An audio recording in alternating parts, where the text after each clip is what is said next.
ليه كل مرة بتقول إن دي آخر مرة وترجع لنفس الشخص تاني؟ أول حاجة لأن قرارك بالابتعاد مش بيجي من اقتناع حقيقي إن فعلا العلاقة دي مش مناسبة، إنما هو بيجي نتيجة لحظة قلق، بعد خناقة، بعد زعل، بعد غضب شديد. فأنت بتاخد القرار لأن أنت في لحظتها متأذي، ولكن بعد فترة من الوقت ممكن تهدى، ممكن مخك يبدأ يخلق مبررات للشخص فالألم يهدى، فتقرر إن أنت ترجع. انما لما قررت ان انت تمشي، هو انت ما كنتش مقتنع فعلا وشايف الصورة كاملة، فقدرت تاخد قرار وتقول انه لا، العلاقة دي مش هرجع لها تاني.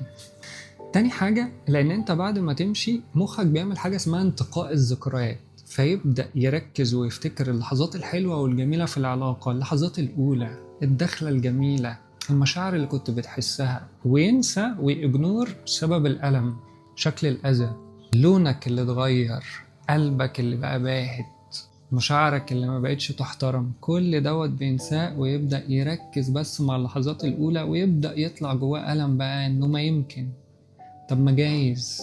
رقم 3 بقى وهو إن للأسف الأمل أوقات بيكون أكبر من الخوف. أمل في إن هو هيتغير، أمل في إن هو هيتصلح، أمل في إن هو أخيرا فهم وعرف وحس وأدرك قيمتي.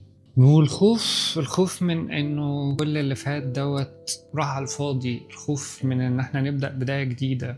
وللأسف كل أمل جديد هو احتمالية جديدة لتكرار الألم.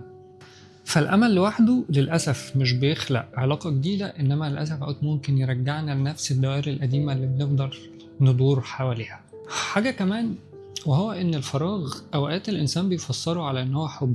لما بني آدم بيخرج من حياتك بيسيب حتة فاضية كده، الحتة الفاضية دي هو اللي كان بيملاها، أو أنت أوقات كنت بتملاها باهتمامك بسؤالك، بأوقات كنا بنقضيها سوا. فلما بنحس الفراغ ده أوقات بنفسره على إن هو حب، والحب ممكن ياخدنا لنقطة إنه مستحيل إن إحنا نقدر نعيش المشاعر دي مرة تانية. أهو أنت إزاي هتتخلى عن المشاعر دي بسهولة؟ طب ما تدي فرصة جديدة. بس مش كل اشتياق معناه إن الرجوع صح، ساعات أنت بس بتواجه غياب حاجة أنت اتعودت عليها. عشان كده لما تقول إن دي آخر مرة لازم تسأل نفسك شوية أسئلة كده. رقم 1، إيه اللي حصل خلال الشهور أو السنين اللي فاتت خلتني شايف إن العلاقة دي مش مناسبة، وإن الموضوع مش مرتبط بآخر خناقة بس، الموضوع مرتبط بسلسلة وسيناريوهات كتيرة أوي ممكن تكون بتتكرر جوه العلاقة دي من شهور أو من سنين. عشان كده لو بتفكر إن أنت ترجع، ما تبصش على آخر خناقة ولا على آخر يوم، بص على العلاقة بشكل كامل عشان تقدر تحدد كويس إيه المناسب ليك وإيه اللي لأ. ولو أنا اديت فرصة تانية، الفرصة دي مبنية على معطيات حقيقية ولا مبنية على أمل زائف، أو رغبة بس من جوايا نتيجة المشاعر اللي أنا حاسسها.